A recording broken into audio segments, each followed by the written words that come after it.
Adventures in time and space, told in future tense.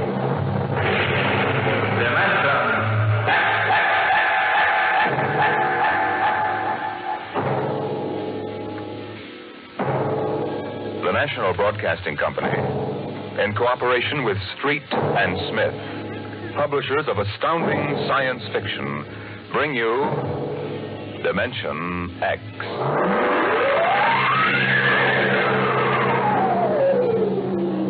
The soundproofed Happy Life home had cost $30,000 installed. It clothed and fed and rocked them to sleep and played and sang and was good to them.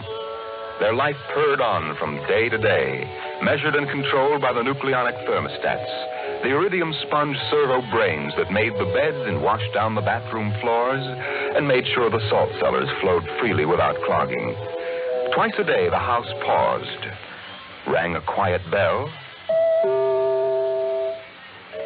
and turned precisely 90 degrees on its axis in order that the view from the Solaroid living room windows might be varied to avoid ennui. Of course, the pride of the house was the nursery. The agent for the company had been most enthusiastic. This way, right down the hall. All right. What was that? Oh, it's all automatic.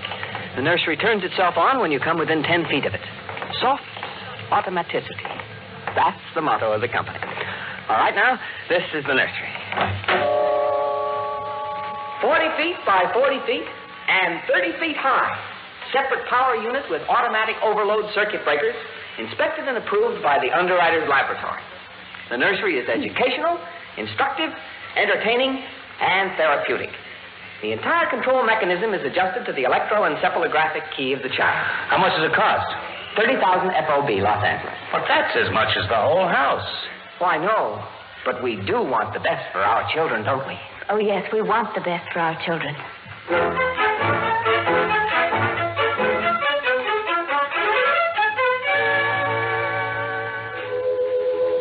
And it was the best. The crystalline walls wavered from 2 to 3 dimensions. The pseudo-textured composition flooring shifted lightly from brick to dirt to waving grass. And the odorophonics wafted the scent of fantasy through the hermetically conditioned and filtered air. The nursery was the very best. But then they wanted the very best for the children. The technicians installed the nursery, and the heavy coaxial power cable was run in from the main line.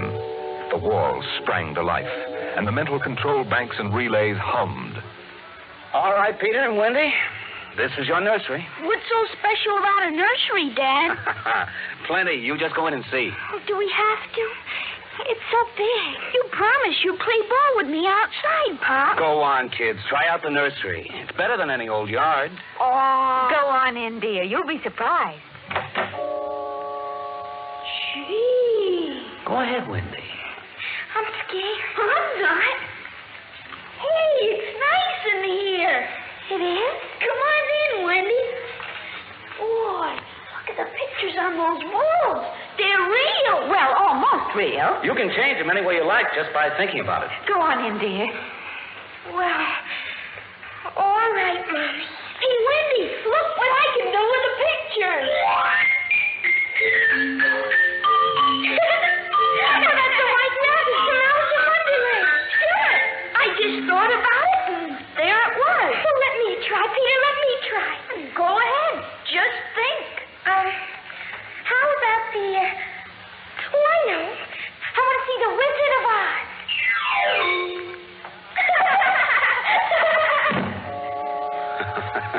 Well, dear, there we are. They like it, don't they? Well, why shouldn't they? All they have to do is think, and they've got whatever they want in 3 dimensions. Color, sound, and smell. Oh, think what it would have been like to have a nursery like that when you were a kid. It's nice that we can give them all the advantages. Why, sure. What else are we working for, huh? Right. Well, what do you want to do this evening? Well, the Petersons asked us over for bridge, but... Oh, we don't have to worry about the kids. They'll be all right in the nursery. Come on, Lydia. We deserve a night out.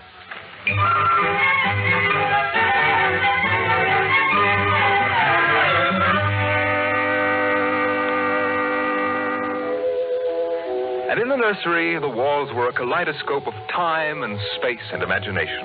The green forest of Sherwood and quiet forms of Robin and his merry men gave way to the roll of the high seas and the smell of salt in the air as Sir Henry Morgan sailed into the harbor at Jamaica. It's my turn now, Peter. You've got to be fair. It's my turn. Dorothy and the Wizard of Oz followed the yellow brick road round the nursery walls. Then Hansel and Gretel discovered the gingerbread house about 3 feet from the door.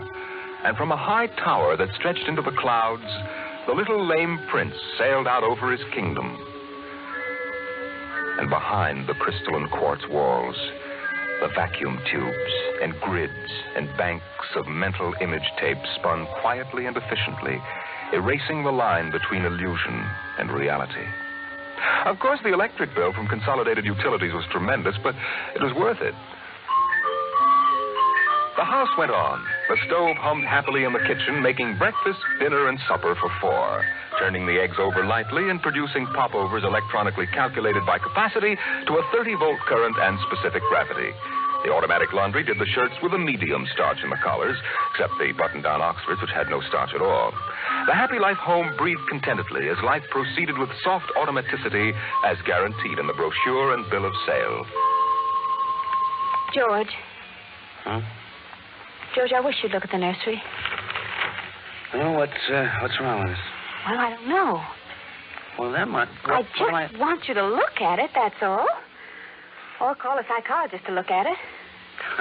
What would a psychologist want with a nursery? Oh, now, George, you know very well what he'd want. I was in the nursery last week. It's perfectly all right. Well, it's different now. Huh? What do you mean, different? Well, I just want you to come and see. Are the kids there? No, Madge Allen took them to a show along with her kids. That's why I want you to look in now before they get back. All right. What you expect me to do, I don't know. I'm no mechanic. This isn't a question of a leaky faucet, George. All right, dear, I'm coming.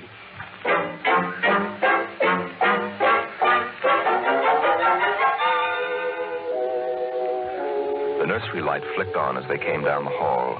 The relays clicked, and the tubes warmed, and chemical odor banks and pipes bubbled into life as they paused before the closed door. Go ahead, George. Open it. On all sides, in 3 dimensions, stretched the hot, tired landscape of an African veldt, reproduced to the last stick and pebble and bit of straw. The ceiling above them became a sky with a hot, yellow sun. A wind blew in from the baked veldtland. The hot straw smell of lion grass. The cool, green smell of the hidden waterhole. The great, rusty smell of animals. The smell of dust like red paprika on the hot air. And now the sounds.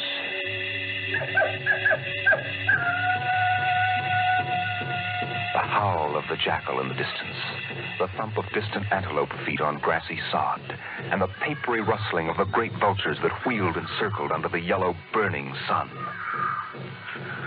Oh, let's get out of this sun. It's a little too real. Oh, no, George. You promised to look around. Well, I don't see anything. Now, wait a minute. Look. There are the vultures. Filthy creatures. And there are the lions. Far over that way. Yes, I see them. They're on their way to the water hole. They've just eaten. Eaten? Yes, I can't see what. The sun's too strong. Well, shade your eyes. Some animal. A zebra or a baby giraffe, maybe. Can you see it? Are you sure? It's a little too late to be sure. Nothing over there but clean bone. Vultures dropping for what's left. George, did you hear that scream? What scream? Just now. Sorry, hon, no. Here come the lions. George, they're frightening. Take it easy, Lydia. They're just illusions. It was a miracle of mechanical efficiency. The lions prowling toward them over the tawny veldtland. A miracle of inventive genius. Every house should have one. The lions were 15 feet away. So real, so startlingly real, you could feel the prickling fur on your hand. Your mouth was stuffed with the dusty upholstery smell of their heated pelts. And the yellow of them was in your eyes, like the yellow of an exquisite tapestry. The yellows of lions in summer grass. The sound of the matted lion lungs exhaling on the silent noontide. And the smell of meat from the panting, dripping mouths. George, I'm afraid. They're so real. They're only an illusion, Lydia, that's all. Watch out! Oh, quick, outside. Oh, George. Lydia, my poor, sweet Lydia. George, they almost got us. No. Take it easy. Calm down. Yes, but I could feel their breath. No. Get a hold of yourself, Lydia. They aren't real. Walls, that's all it is. Crystalloid walls. But they look so real. Yes, darling. Of course they do. But it's all dimensional color reactionary process and mental tape film behind glass screens. It's all odorophonics and sonics. Now, here, take my handkerchief. I'm afraid, George. Did you see? Did you feel? It's too real. No, Lydia. We've got to tell Wendy and Peter not to read any more on Africa. Yes, of course, dear. Do you promise? Sure. And lock the nursery for a few days. Oh, now, wait a minute, dear. Let's keep our sense of proportion. George, I want you to lock that place up. Honey, you know how difficult Peter is about that. I punished him last week by locking the nursery for an afternoon, and he threw a tantrum, and Wendy, too. Honey, they live for the nursery. I tell you, it's got to be locked. That's all there is to it. Lydia, you need a rest. Oh, I don't know. Maybe I don't have enough to do. I have too much time to think. All I do is set the menu selector dials at the beginning of the week. But, honey, that's the whole idea. The house is automatic. I know. But couldn't we turn it off for a couple of weeks? Just a couple of weeks and take a vacation. You mean that you want to fry eggs for me? Yes, I do. And darn socks, too. I feel like I don't belong here. The house is wife and mother and maid. How can I compete with the African Veldt? And you, George, you don't know what to do with yourself in the house when you're home. You're drinking too much. Am I? You feel useless, too. Yes, I suppose I do. George. Those lions can't get out of there, can they? Oh, of course not, dear. Now, don't think about it anymore.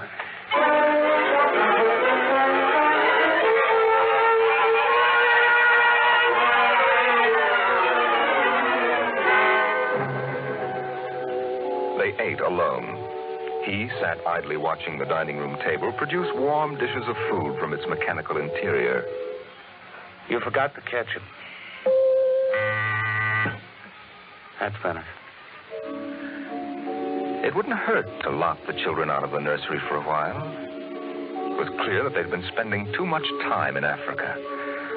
Oh, that sun. He could still feel it on his neck like a hot paw. And the lions, the smell of blood. Remarkable how the nursery caught the telepathic emanations of the children's minds and created a life to fulfill their desires. The children thought zebras, and there were zebras. Sun, death, and death. They were so young. But long before you knew what death was, you were wishing it on someone else. But this, the long, hot African Veldt, the awful death in the jaws of a lion, and repeated again and again and again. The children came home dutifully at 8:30. Hi, Mom. Hi, Pop. Hi, Peter. You want something to eat, Wendy? No, thanks. Well, we're just having dessert. We're full of strawberry ice cream. And hot dogs. We'll just sit and watch. Sure. Peter, tell us about the nursery. Nursery? Yes, all about Africa and everything. I don't understand. Your mother and I were just traveling through Africa with rod and reel. There's no Africa in the nursery. Oh, come now, Peter. We know better. I don't remember any Africa. Do you, Wen? Run and see, huh? Sure. I'll be right back. Wendy, come back here. Wendy. She'll be right back, Pop. She doesn't have to. I've seen it. Now, come on. Sure, Pop. Wendy will tell us, though. Could they be lying? We'll see in just a moment. Peter, open the door. See, Daddy? It's not Africa. It's Florida. Like in the yearling. There go the deer, see? It isn't Africa. Yes, I see it isn't. Go to bed. But it isn't 9 o'clock. No, it isn't. You heard me. Go to bed. Okay. Night, Mom. Night, Pop. Good night. Good night, dears. I'll be right in. Lydia, wait a minute. Here, look at this. What is it? This is the corner where the lions were, isn't it? What's that you picked up? It's an old wallet of mine. There's a smell of hot grass on it. The smell of a lion. It's wet with saliva. And it's been chewed. George, those smears of blood. Come on out.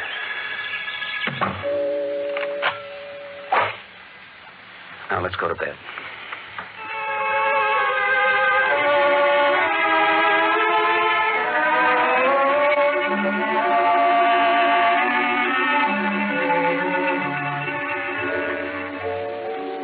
So they went to bed. But in the middle of the night, Lydia was still awake, and she knew her husband was awake. George, Hmm? how did your wallet get in the nursery? I don't know. Wendy must have changed the walls from the African Veldt. Honey, I'm going to keep it locked. Maybe it isn't good for the children. It's supposed to help them work off their neuroses in a harmless way. I'm starting to wonder. We've given the children everything they wanted. My father used to say children are like carpets. They should be stepped on occasionally. We've never lifted a hand. They're spoiled. And we're spoiled. I think I'll have Dr. McLean come tomorrow morning and have a look at Africa. Yes, only it isn't Africa now. It's Florida and the yearling. I have a feeling it'll be Africa again before then. George, Wendy and Peter aren't in their room. No. They've broken into the nursery. Those screams. They sounded familiar. Did they? Yes, awfully. Oh, George.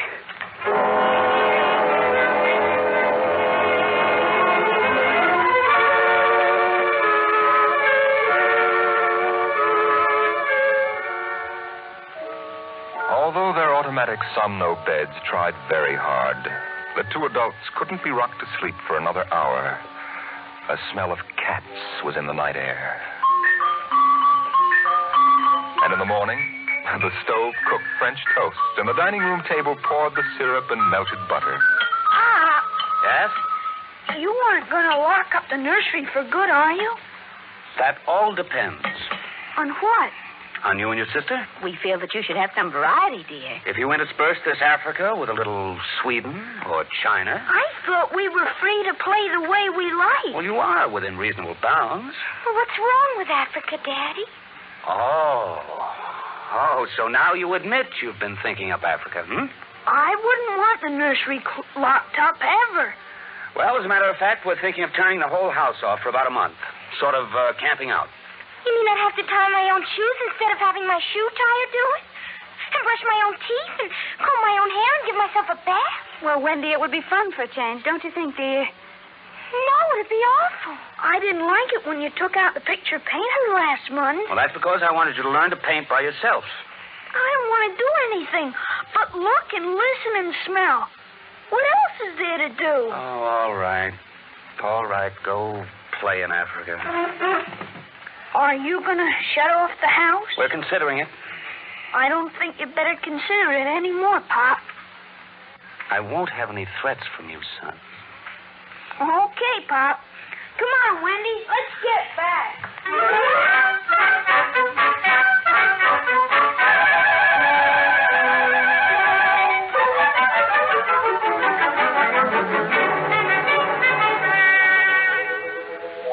After breakfast, Dr. David McLean was announced by the audio knocker. And the dining room table, recognizing him as an old friend, poured an extra cup of coffee, light with 4 lumps. I saw the nursery last year, George. It looked all right to me. You didn't notice anything unusual? No. Well, the pattern showed the usual violence, a tendency towards slight paranoia. All children feel persecuted by their parents. Perfectly normal. I locked the nursery, and they broke into it last night. I let them stay so they could form the patterns for you to see. There it is. Well, suppose we take a look at it right now.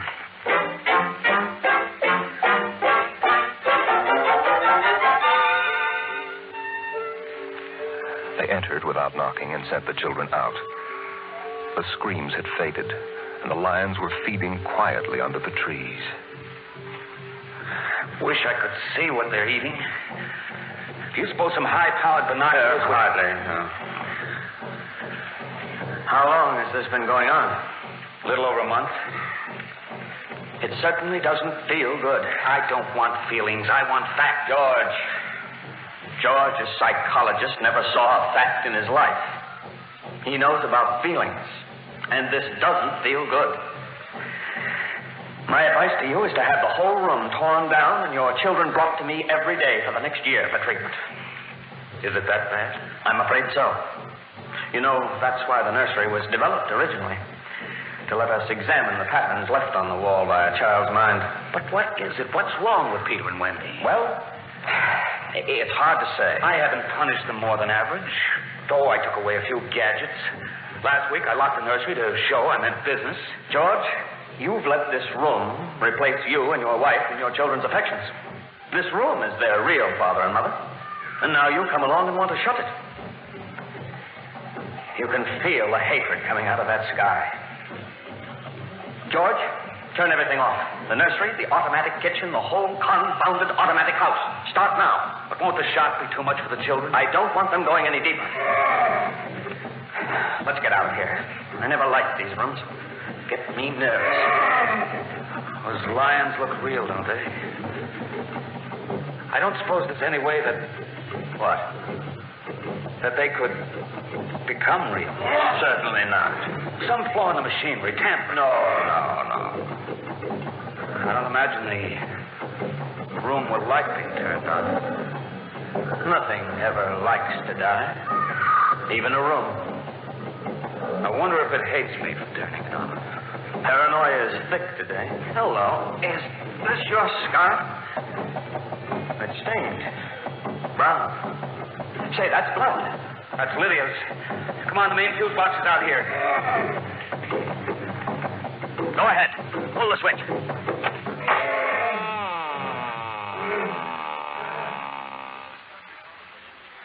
Yeah. It's off.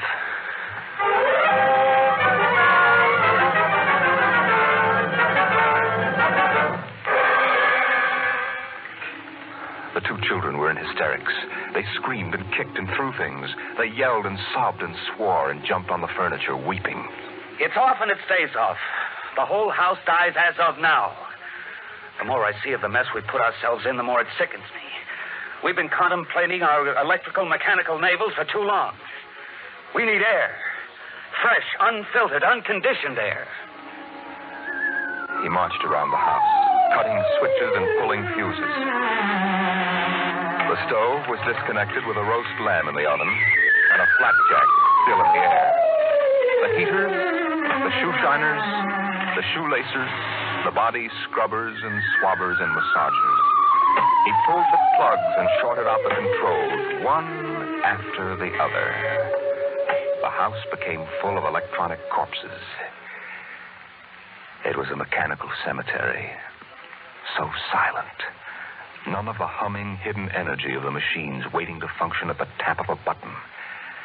And by the still dining room table, its radionic insides dead and currentless, Peter wailed at the house.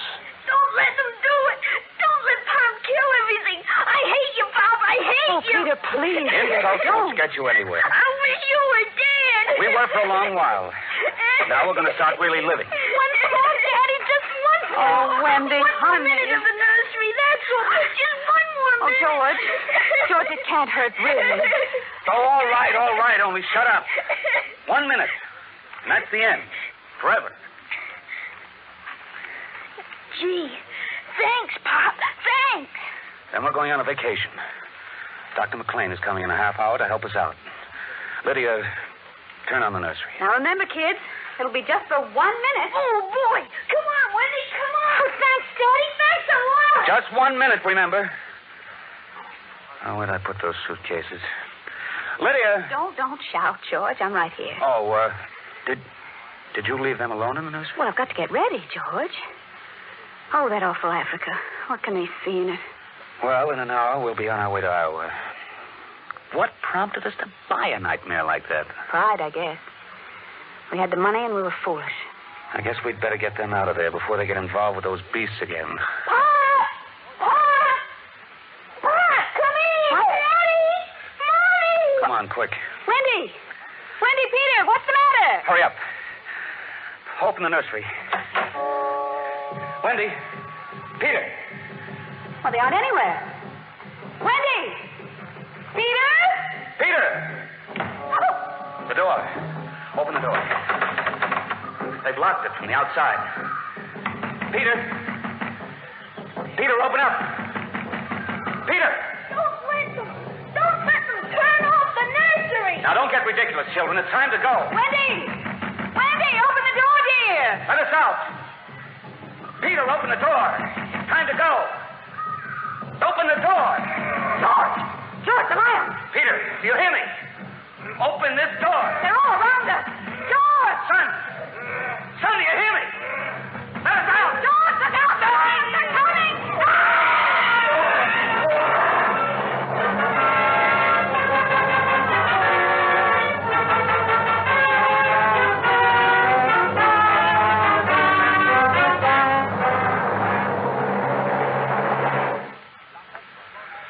When Dr. David McLean came a half hour later, he found the two children in the nursery sitting in the center of the open glade, eating a picnic lunch. Beyond them was the water hole in the yellow Veldt land. Above was the hot sun. Dr. McLean saw at a distance the lions fighting and clawing, and then settling down to feed in silence under the shady trees. Hi, kids. Where are your mom and dad? Oh, they'll be here directly. Good. We've got to get going. He squinted at the lions with his hands up to his eyes. Now they were done feeding. They moved to the water hole to drink. A shadow flickered as the vultures dropped down from the blazing sky to finish what the lions had left. Dr. McLean. Dr. McLean? Huh? What? Have a cup of tea?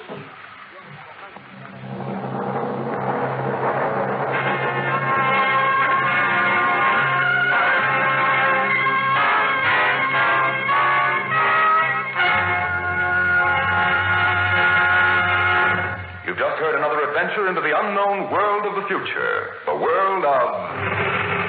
Dimension X.